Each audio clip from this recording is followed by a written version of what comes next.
Hello.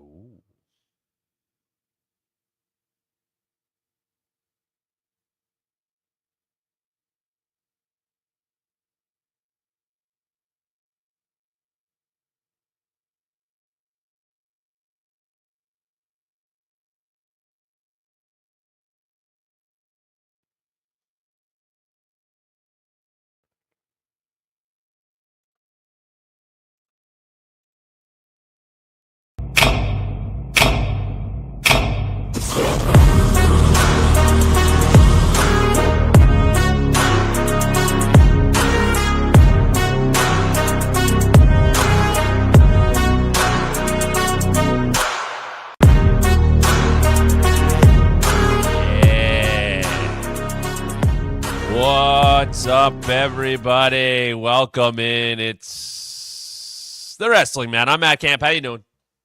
What's going on, everybody?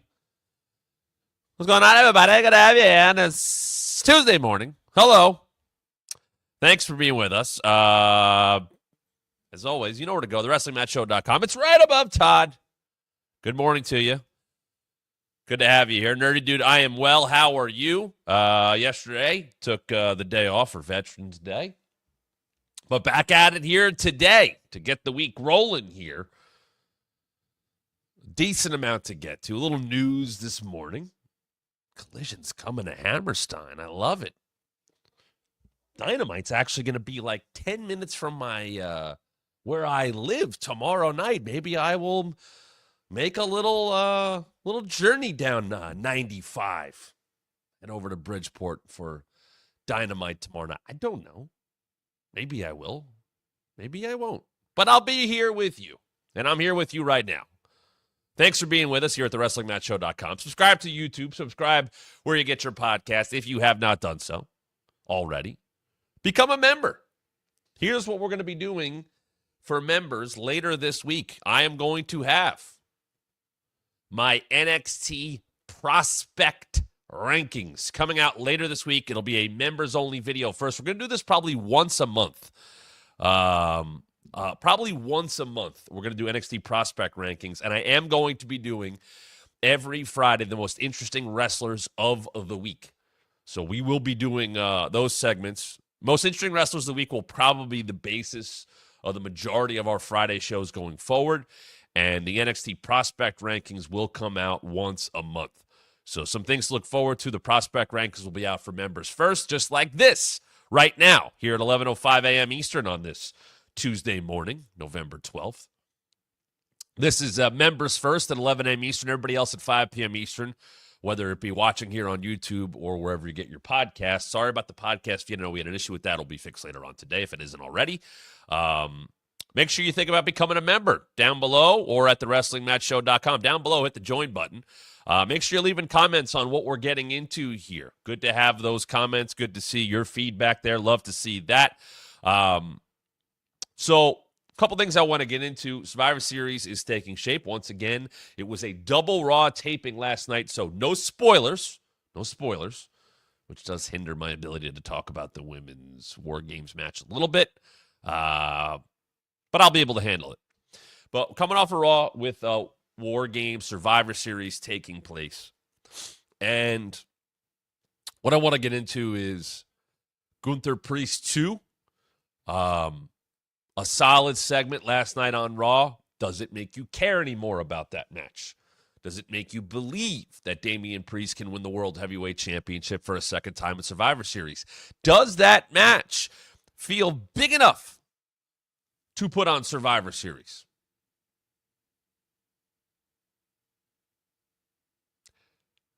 I don't like to use what ifs necessarily, or I don't like to take a piece of news that came out and then compare it to the match we got. But there was at least rumors out there of CM Punk Gunther happening at Survivor Series.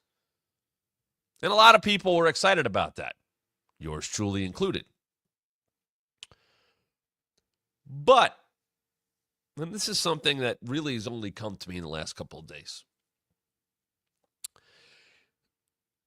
With Survivor Series having, for the last few years, and very likely again this year,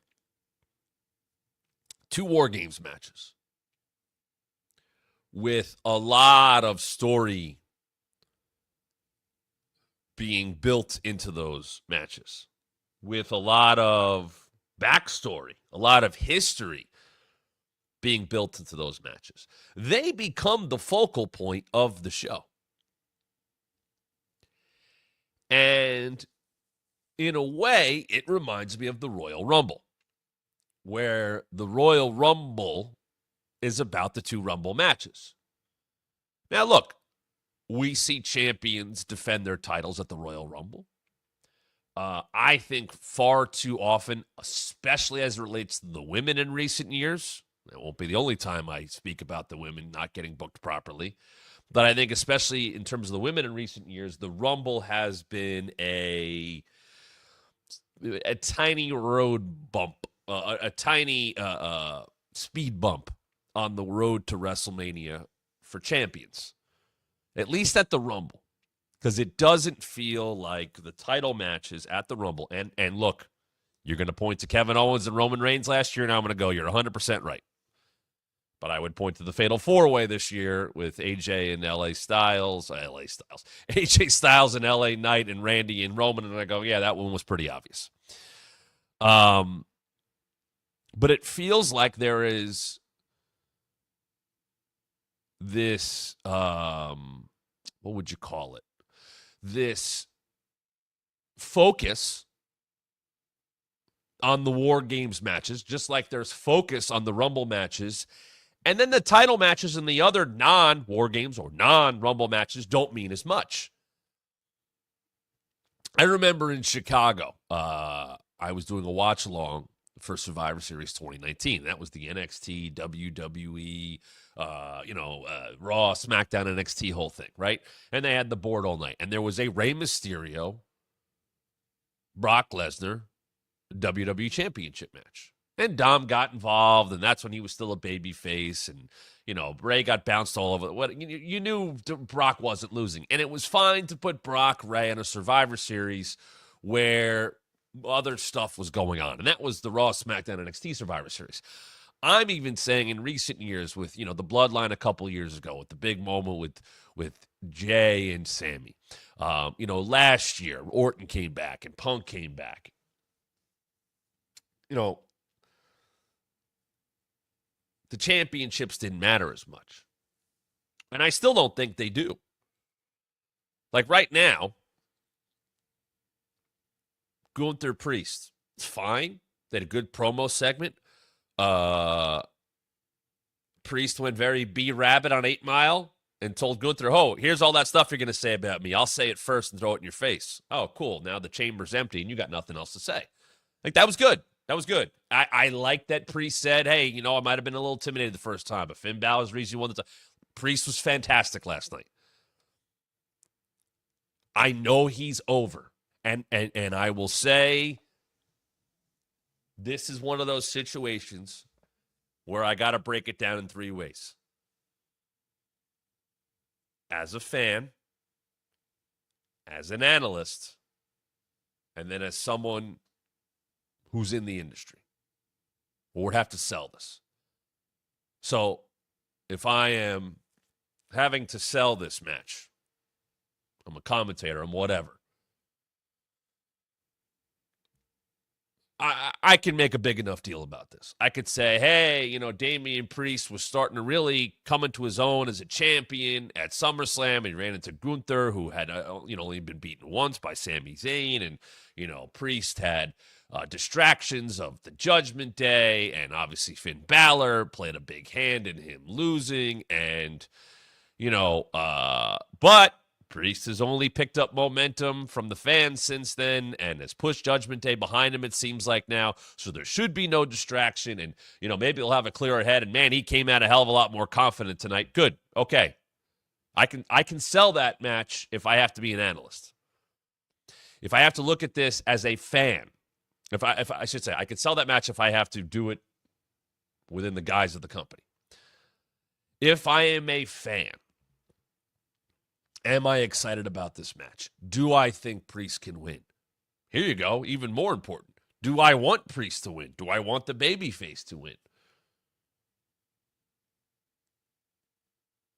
Nerdy Dude said, to be honest, the more intrigued with what's going on within Judgment Day rather than Priest and Gunther too, but that's just me, and that's fair. I ask about that. Do you care enough about this as a World Heavyweight Championship match? Because you look at the lay of the land for Survivor Series. I don't know where Cody figures in right now.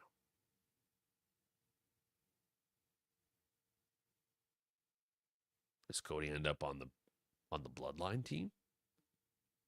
It's not going to end up on the OG.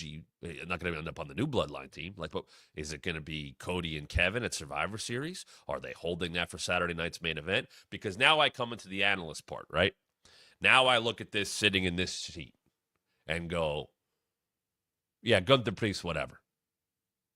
I don't think Gunther versus Damian Priest is driving interest to Survivor Series, at least in comparison to everything else. And by everything else, I mean the men's WarGames match. And I'll get into the men's versus women's in a second because that's a whole other conversation.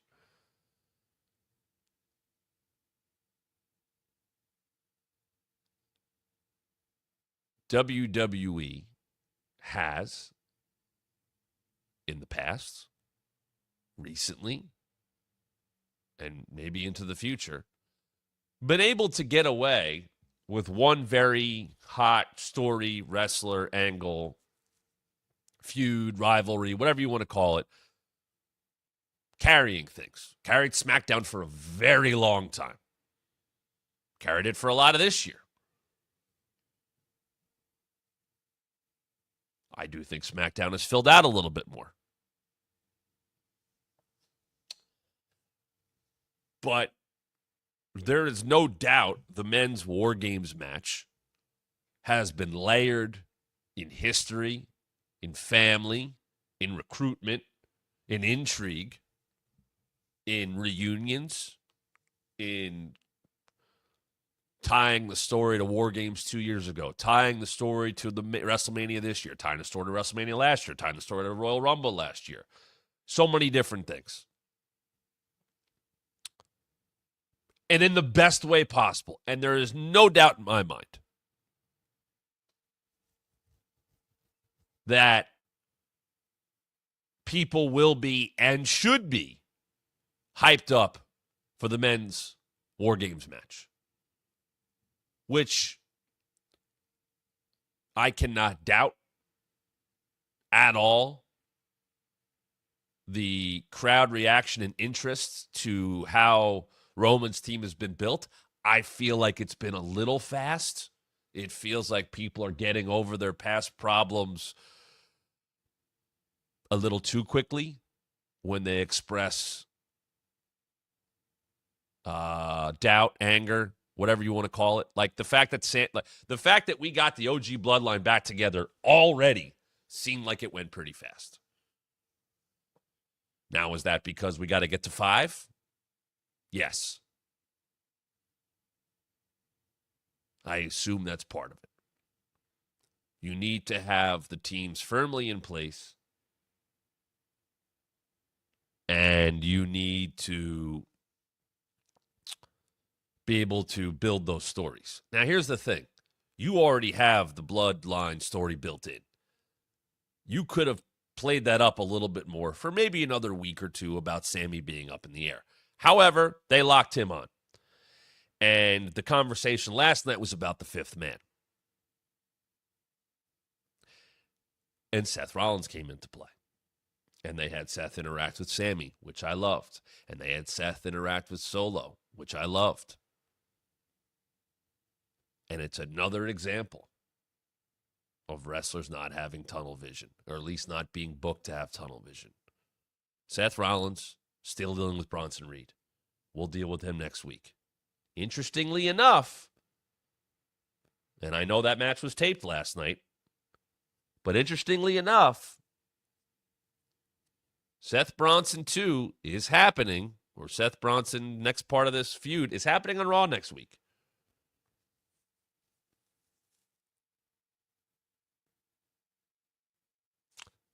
Are they trying to wrap it up for a reason? Perhaps. That is something to take into consideration because Seth basically was like, not going to be, no chance. I'm not tagging with Roman. But then telling Roman or telling Solo and telling Jacob, hey, I'm not going to tag with Roman, but I'm not going to tag with a wannabe either. Okay. Now, I don't think everybody that should be asked should then find their way back in. And maybe Seth was just, hey, he's an option for the fifth man. But he will rebuff us. And he has rebuffed us. You know, they ask again next week, is he going to say no again? Will something happen? I don't know. But I do like the idea of someone going, no. And my answer is no. My final answer is no. You're not going to convince me because it was Jimmy and Roman. We can't have Jay. Jimmy going to get Jay. Jay saying no. Then Jay saying yes. Them booking that match before Roman and Jay got on the same team. Then they lose at Crown Jewel. Then Sammy comes out. And he kicks Roman in the face. And Roman says no. And then Sammy cuts the promo. And I don't forgive you. But at the end of the night, they're back together. So everybody who has said no so far or has pushed back has come around fairly quickly. Will that be the case with Seth? Will next week's match with Bronson Reed lead to something? Because Jimmy also tried to have a conversation with Braun Breaker, which is interesting. So now you've established your 8 main guys, right? Roman, Jay, Jimmy, Sammy, OG. Other side, Solo, Jacob, Tama Tonga, Tongaloa, 4 and 4. But they're saying they got to go to 5. Now, the safe, maybe not safe, the obvious thing is they'll find another member of the bloodline somewhere. It's Hikuleo. It's whoever. They find somebody. It's The Rock. Or are they recruiting outside the bloodline? They are. They talk to Sammy. They talk to Seth. So other conversations happening. On the babyface bloodline side, the OG side. If it's not Seth, then who is it? Is it CM Punk? Is it Cody Rhodes?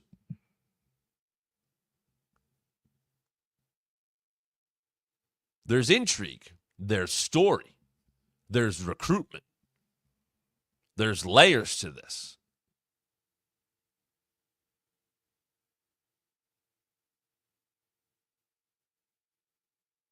Dirty Dude says, I think Solo and his bloodline will help Bronson and add him as a 5th member, and then Seth will be number 5 for Team Roman. And that could be the case. That story could be told as if, hey, I'm not going to tag with Roman, but I want another shot at Bronson. This is my way to do it. Okay, fine. So now you have Seth doing 2 stories at once in the best way possible. You have the forever story of him and Roman, which continued to get told this year at WrestleMania. And you have Seth still wanting to get back at Bronson Reed and other people getting involved. Scott says maybe NWO Rollins joins New Bloodline and then actual Seth joins OG Bloodline and then we get Crow Rollins for a year. I brought up, I thought Sammy Sting might have been a thing. They moved right past that. My point being is that this whole story is carrying a lot of WWE programming right now. A lot of interest. And sometimes that's more than enough. So you can have Gunther versus Priest 2 because it doesn't have to be that marquee ticket-driving world title match. It doesn't have to be. They have that with the men's bloodline match. Which brings me to the men's WarGame match, not the bloodline match. But that brings me to the women's WarGames.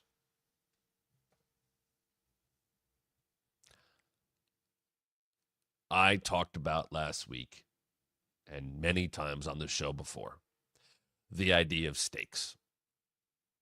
And the Survivor Series matches having stakes, whether it be WarGames, whether it be elimination style, whether it's red versus blue, whatever it might be. Scott Gotta said, I mean, the men's War Games match has been fantasy booked since April, which is lovely. Not a word you're going to hear to describe War Games very often, but the idea of that makes sense. That's where you want people to be looking forward to Survivor Series and go, man, that War Games match is going to be great. Because you have a ready-made story for it. If the show wasn't called Survivor Series War Games, you already have a story that could have led to one of the sides going, War Games. Sure. But for the women, yet again, and maybe the most egregious level of it, is what we saw last night.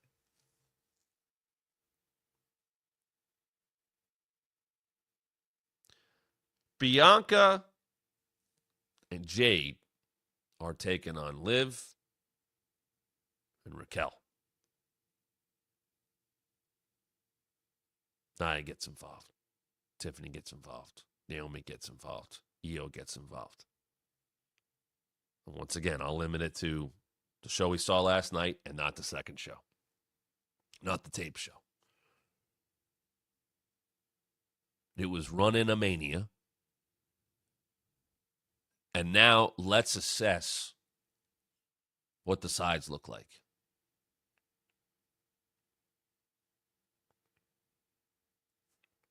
Nia, Tiffany, Liv, and Raquel. They were fighting like a week ago for the prestigious Crown Jewel Championship.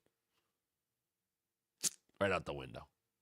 Oh my God, champion versus champion. History will be made. This means so much to wear this ring for the first time when I beat... And now I'm standing next to her.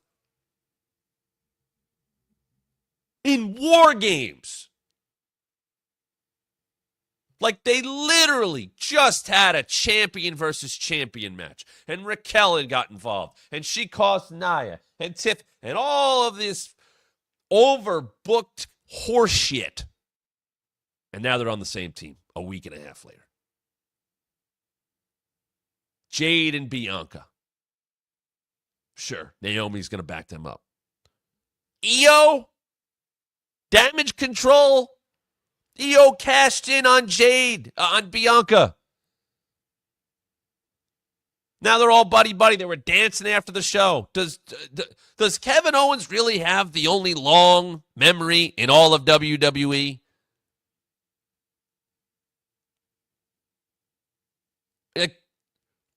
And I say this once again because it's happening in War Games. It's not a random tag. This is not the Bloodline finding common ground to come together for a six-man tag at Crown Jewel. This is War Games. So you are pretty masterfully crafting a men's War Games match. Easily. Since War Games has been a main roster concept. Hell, forget that. In the history of WWE War Games matches, there is absolutely no doubt, to Scott Gotta's point, that there is more hype for this War Games match under the WWE banner than any other WWE War Games match before. The fact that people have been talking about this for months. Boom. It's all right there. And it's not every War Games match is going to have years of story. I understand that as well.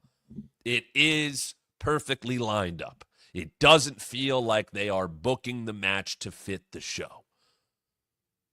They're not booking a war game. They're not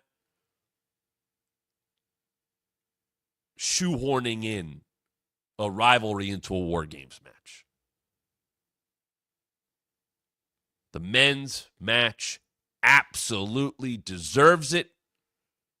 And the outliers are those fifth spots. And they'll add a little bit more intrigue. And there's recruitment. Okay, fine. But the main players have been in and hinted. And we had a pretty good feeling we were going to get there. You're only adding 2 wild cards. That's fine. And yet last night, They slapped together a women's WarGames match. Slapped it together. Oh, well, they look like baby faces. Oh, they look like heels. Here we go.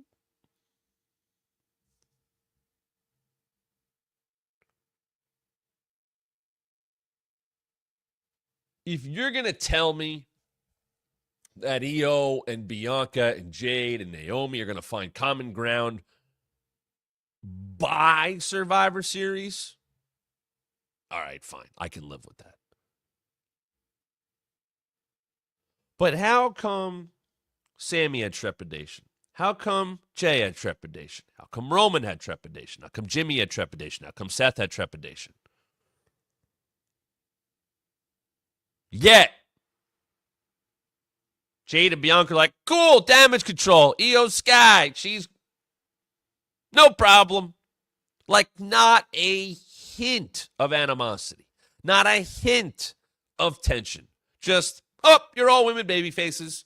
Dance and be happy. Stand tall to end the show. I don't care about that match. And once again, why would I care about that match? Number one, you're slapping it together. Number two, if you're going to slap a match together, give it stakes. Give me a reason for Io and Bianca to put their differences aside. Because then if you do, and tell me, well, the winner gets something. Shot, Rumble last spot. Whoever gets the pin gets the title shot at Saturday night's main event. Whatever it is, if you're going to slap together a match and you're going to put people on the same side that have recently, are still, once did, have a big feud, rivalry, whatever, and that is littered all over this slap together women's WarGames match. If you're going to do all that, and you're going to say, hey, we don't really have a deep story here. We don't have a lot of unified animosity towards the other side. In fact, there's more infighting because they've all just been battling in some way, shape, or form in the last couple of weeks. Even Nia and Tiffany have not been on the same page. But they're all just, okay, we're on the same side now. WarGames. We're going to battle for each other for what? Nothing.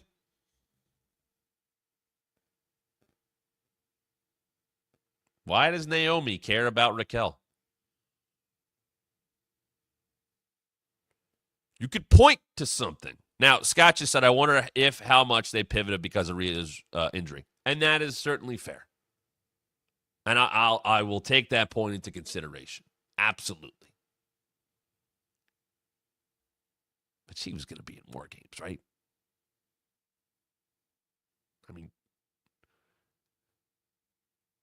here's the other thing. I don't know how much the injury is going to matter in the end. And I'll leave it at that. A couple comments here. Scott says, Bianca's doing so well being any damage control till now, I guess. I agree. And she, by the way, she stayed strong. Here's what bothers me even more. This is lazy. When Bayley turned babyface, any interaction her and Bianca had, Bianca was like, nah, nope. And Bayley would try to make good, and she knows the error of her ways. And I know damage control has turned babyface now. But Bayley was a babyface. Bianca was like, nah. But she's cool just standing next to Io.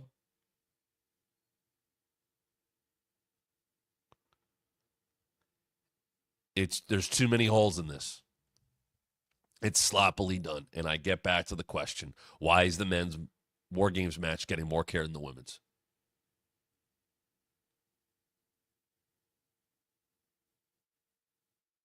That. Which is, you know what, even more bothersome? How much did I praise NXT on Friday? How much did I praise NXT for the last couple of weeks about the care, the necessity, the depth, the presence of the women on NXT? They're carrying the show.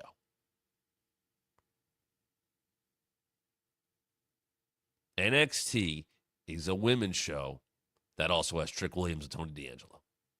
It's pretty much what it comes down to. That's NXT to me. And Axiom and Frazier. Axiom, Frazier, the D'Angelo family, Trick Williams, Ethan Page, and the women.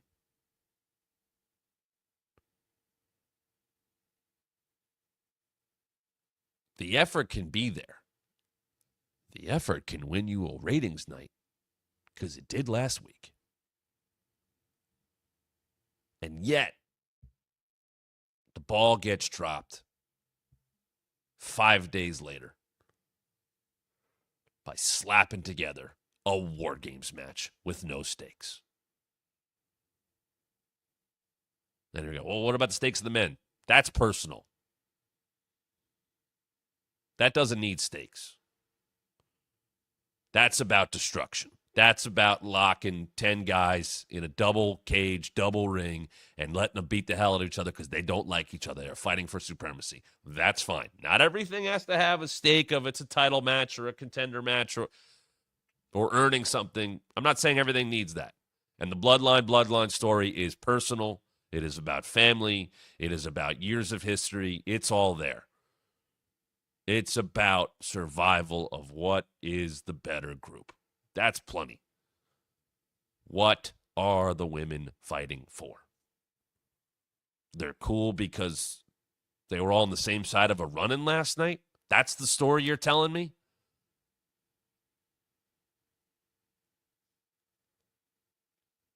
Scott says, something tells me Nia or Liv will eat the pin, and there's your Saturday Night Main Event women's title match.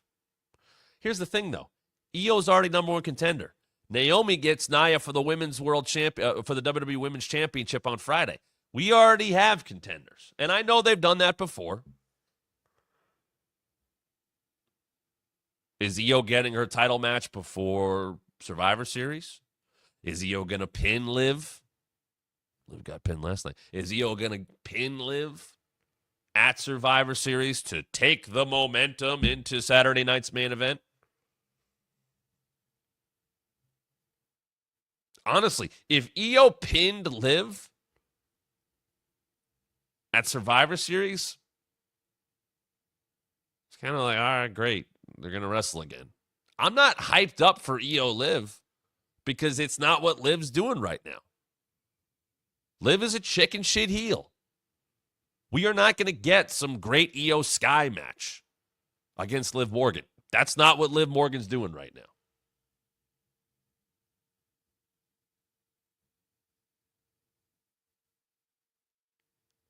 I was a little in and out of the Raw last night. Why was the reason I was even there. They did the tag title match in the main, and they got involved. And once again, just this kind of, oh, well, we need them there, so we'll throw them in there. Slap together. Now, listen. You can look at all of that and say, hey, did you hear the reaction they got last night? You see how the crowd popped? And I would say, yes, you're correct. And the fans can see fan favorites like Io and Jade and Bianca and Naomi all stand side by side, and they didn't expect to see all those people last night, and there's that element of surprise and fun, and I get that. And maybe from the fan perspective, that's enough. Maybe I'm asking for more than is necessary. But that's going to be a 45 to 60-minute match.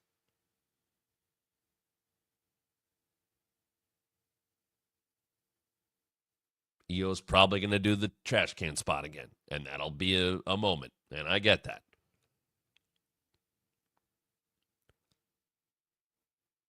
but I don't know. WarGames, I think, comes across better in build and excitement than it does in execution. I have always felt the way about the match. It's a lot of beating people up, laying down, beating people up, laying down, doing the whatever, the West Side Story face-off spot. Somebody stopping somebody from going there. It's hard to find new stuff to do in that match. It's hard to keep it interesting. It's why I liked Blood and Guts this year. Because there were psychological elements in the match. Hated the finish. Thought it was a little disjointed, but I love the stuff with Hangman and Swerve. They did a lot of good stuff. It was violent. It was angry. It was mean. It played into stuff. I thought it had a lot of layers. I didn't love the finish at all, but I thought everything else was executed really well. I don't have a lot of concern about the Bloodline match because that's all going to be about anticipation. But this women's match has very little cohesion and is really, not surprisingly at all, kind of just shitting on the fact that Crown Jewel happened a week ago and shows how little that means. So remember that next year when they try to make it something and you already know it stinks. You know it doesn't mean anything. Because that was for damn sure with Cody and Gunther. And I saw a nerdy dude say it. It feels like Gunther got cooled off a little bit by losing to Cody. Glad that was worth it. Glad you sacrificed what's been pretty much pristine, perfect booking of Gunther to have him get rolled up in Saudi for a fucking photo op. Glad that was worth it. And Liv beat Nia with all these bells and whistles, and they protected Nia with all the interaction and interference and all that stuff more than they did Gunther. Just to put Nia and Liv and Raquel on the same side a week later.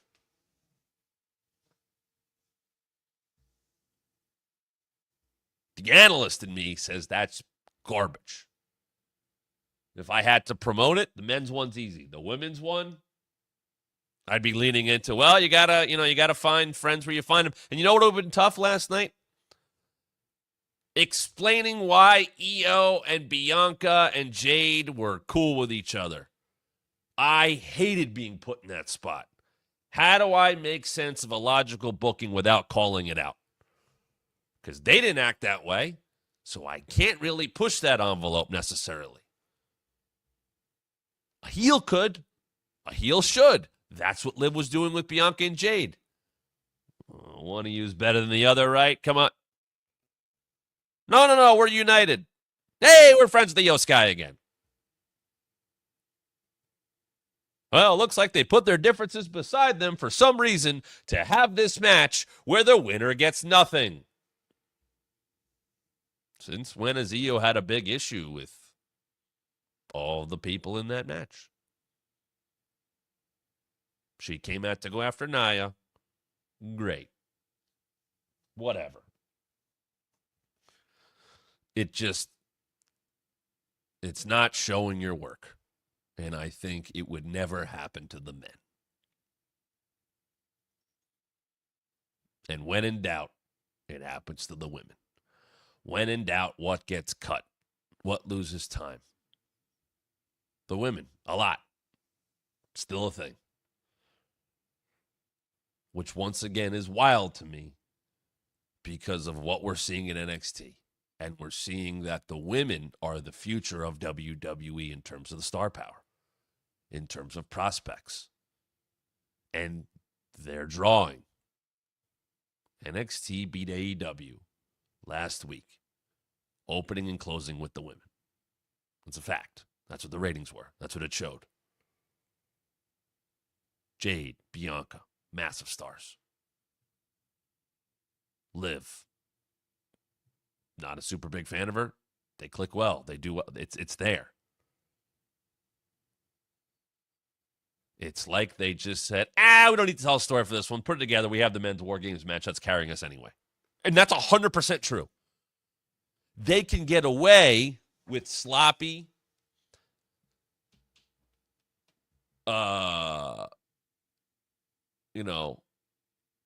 missing work, missing intentions. They can get away with it because the men's WarGames match is so big. I saw people freaking out this morning that Cody put up his calendar and it stopped before Survivor Series. He's not going to be on Survivor Series? I highly doubt that. I'm not saying I know what his match is. Not saying it's him and Kevin. Scott brought up the idea of Orton, Kevin, and Randy. Let's talk about that from Friday because I got a couple questions about Friday. Kevin Owens did a pile driver in 2024 in WWE. And they made it seem like it was Memphis in the 70s and 80s.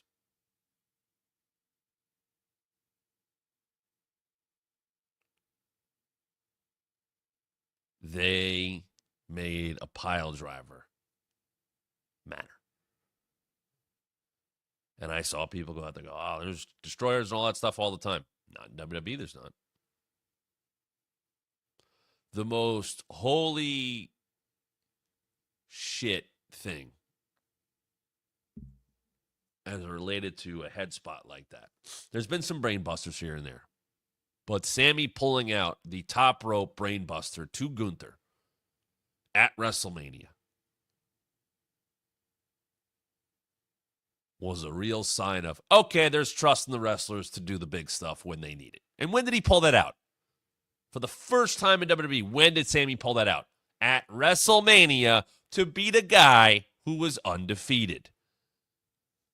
He hit a brainbuster on the top rope in the biggest moment possible, pretty much. And then it mattered. Why? He got the win off of it. When Blood came back at the beginning of this year, okay, there's trust in the wrestlers to handle what the elements of wrestling bring about. A pile driver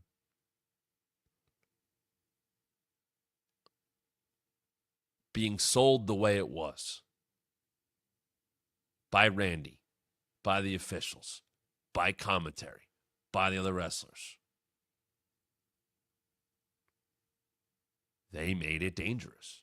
It's about how dangerous the move is sold, not how dangerous it is. Paul Heyman once said, and I think this was him,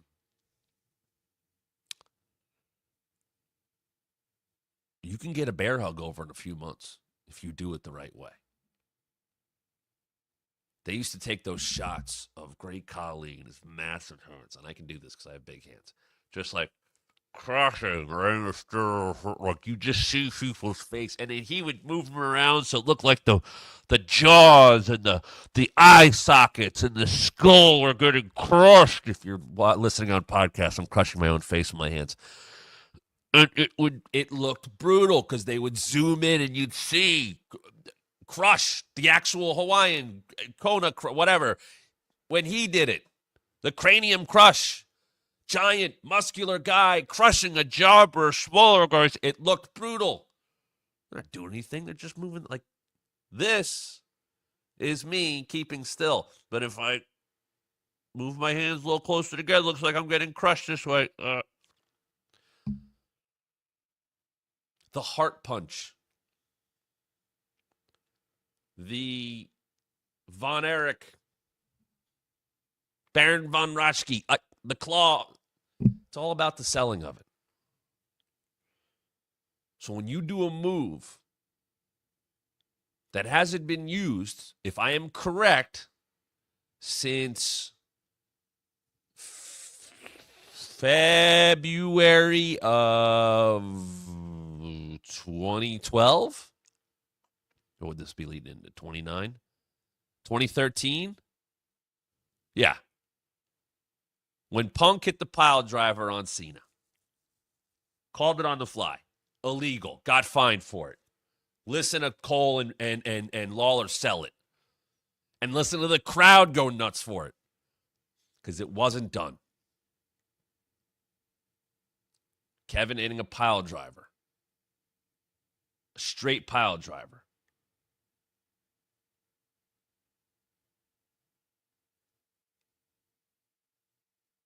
And selling it like they did made it dangerous. Perception. And now Kevin has been pushed to that. And if you know Kevin's history a little bit more, the package pile driver, a much more safer version of the pile driver. Hooks it up, brings you all together, almost like a pedigree, jumps and brings you down. He basically just kind of folds you all up. And Kevin has never hit that in WWE. He's hit variations where the move starts the same way or whatever. He's turned it into a neck breaker, but he's never hit the finish. And I truly believe he's been sitting on that intentionally. And then he hit a straight-up pile driver, which admittedly looked better and was easier for everybody to sell as dangerous because Randy's a big, tall, muscular dude, and he's getting dropped on his head.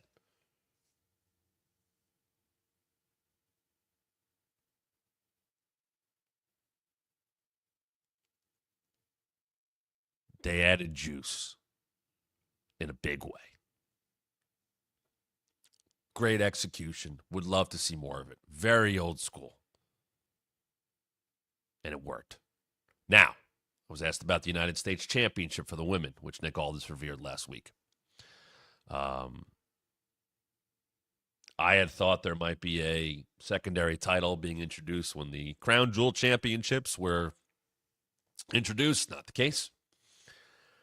But they introduced the Women's United States Championship.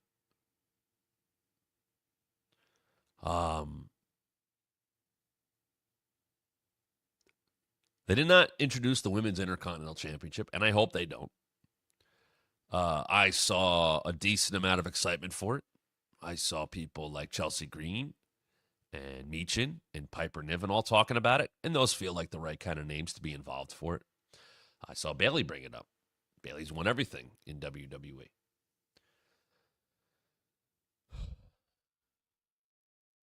I would have my doubts, and I'll tell you why I have my doubts. And I know they said the Raw and SmackDown women can compete for it, so they're making that the secondary title. That's secondary women's title. Once again, another great example of why there should only be one world championship in the company. I don't like right there. They sell Raw and women can compete for it, so I guess no need for women's IC. So why is there a singular secondary title for the women, but two top championships? That hierarchy doesn't make sense.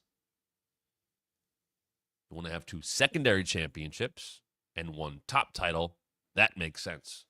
And I don't, believe me, I'm not asking for a women's IC title. The last thing they need is another women's title because look at how they just booked the women's WarGames match. They slapped it together. Thrown together. But I'm supposed to have faith in them booking in a secondary women's championship. No, I'm not excited about it. I don't think it's necessary. I think it's a great, glaring example of why women's wrestling is still not presented in the way it should be across the board, because you're saying basically that we need to introduce another championship for the women to feud over, as opposed to just booking feuds that don't have championships involved for the women. Go look at WrestleMania this year. You had a 6-woman tag, and you had the 2 championships on the line.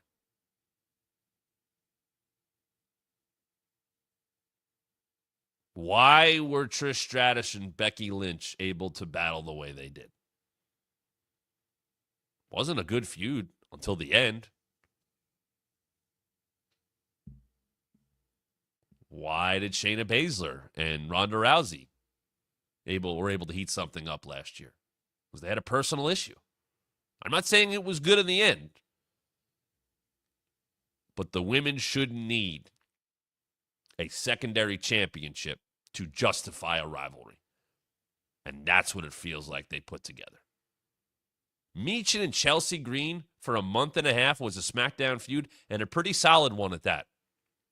And I'm not saying it has to make pay-per-view, because look, we've learned. It's hard to get on pay-per-views right now, for the most part. Unless it's a big one. Only 5 matches. But if we can have men feuding and having pay-per-view matches that aren't centered around championships, and that's been the norm forever, it's pretty wild to me that it's still not the norm for women.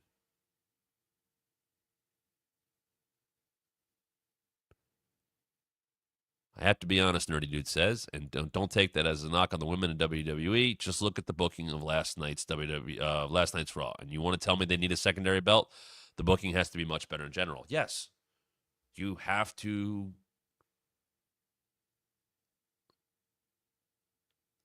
You have to be a little bit more detailed.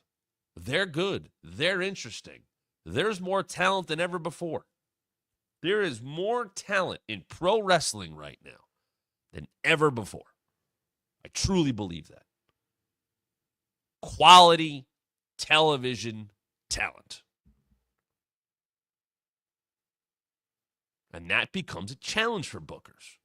I'll have an article going up, I think, in the next day or two, because finger setback. I'm okay though, and I couldn't type. But I have an article I'm writing for DraftKings that'll be out in the next day or two, I think, about having so much talent at once and how it's hard to get all them over and get them the proper spotlight and all of that. And I'm writing that in relation to AEW. But in WWE, there's all this talent. And you see, what did NXT do last week? They put 10 women in a tag. They built it nicely. They gave reasons for the two sides to be on the same side. A champion got pinned. The baby faces went over. You might have started something with Zarya and Jordynne Grace. And it was also a TV main event. But look at the effort they put in. Here's the babyface team at the Art Museum at the Rocky Steps. Here's the heel team at the Bridge. You know, there's a little backs. They showed a lot of it. They showed why they were cohesive, why they were on the same side. They did it for weeks. It can be done. The talent's there. The material's there. It's a matter of putting the effort in.